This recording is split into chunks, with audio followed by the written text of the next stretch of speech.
Bonjour et bienvenue sur le podcast de Franciaia Radio du 21 août.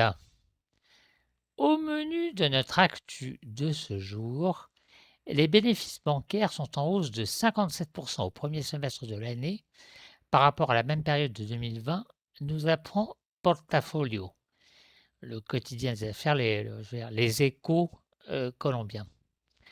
L'ensemble du système financier a enregistré pour 21,73 milliards de dollars de gains au mois de juin de cette année, selon la même source. Autre actu du même média, les perspectives des entreprises pour les prochains mois s'améliorent selon la dernière enquête du Banco de la Repubblica auprès de 367 chefs d'entreprise. C'est un peu l'équivalent en colombien de la Banque de France.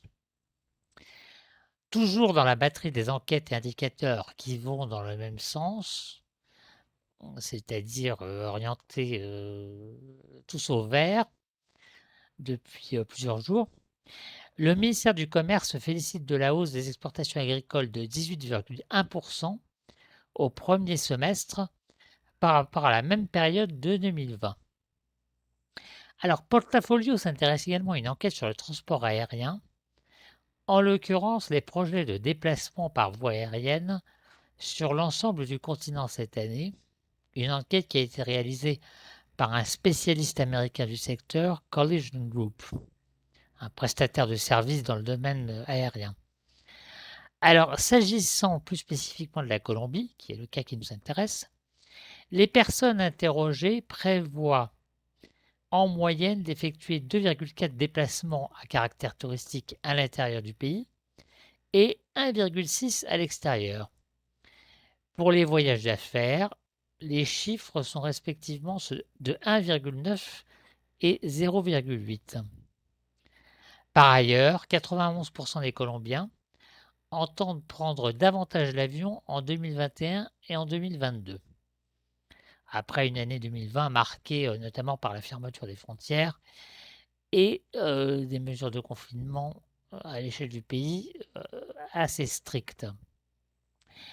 Alors, selon Collison, cité par Portafolio, pour la majorité des personnes interrogées au Colombie, le fait d'être vacciné et d'avoir la certitude que les gens le sont aussi dans le pays de destination constitue une incitation au voyage, enfin au moins une incitation à l'achat. La levée des restrictions sanitaires et les campagnes de promotion des compagnies aériennes et des hôtels renforcent également la confiance des clients, fait valoir l'étude. Les Colombiens jugent également important, je cite, de respecter les protocoles sanitaires pendant toute la durée du voyage.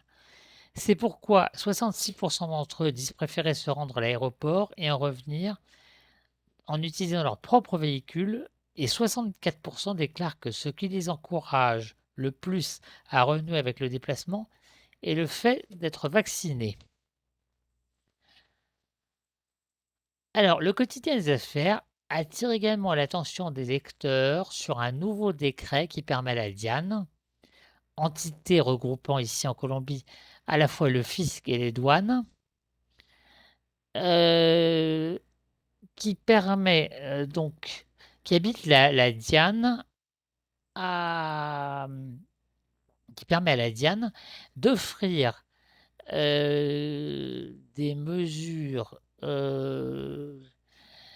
d'assouplir les sanctions financières infligées aux entreprises insolvables qui n'ont pas réglé leur dette fiscale. Alors, pour en bénéficier, alors c'est assez complexe. Donc, en gros, c'est des mesures, j'allais dire, d'assouplissement et de soutien aux entreprises en difficulté et qui ne sont pas à jour de leurs obligations vis-à-vis des services fiscaux. Alors, pour en bénéficier, les intéressés peuvent se tourner vers la Superintendencia, qui est l'organisme de tutelle des entreprises, vers le tribunal civil compétent ou encore vers leur chambre de commerce. Voilà, chers amis, c'est tout pour ce matin. Franciaia Radio continue, comme toujours, à vous tenir au courant des derniers développements de l'activité et de l'actualité économique et sociale colombienne.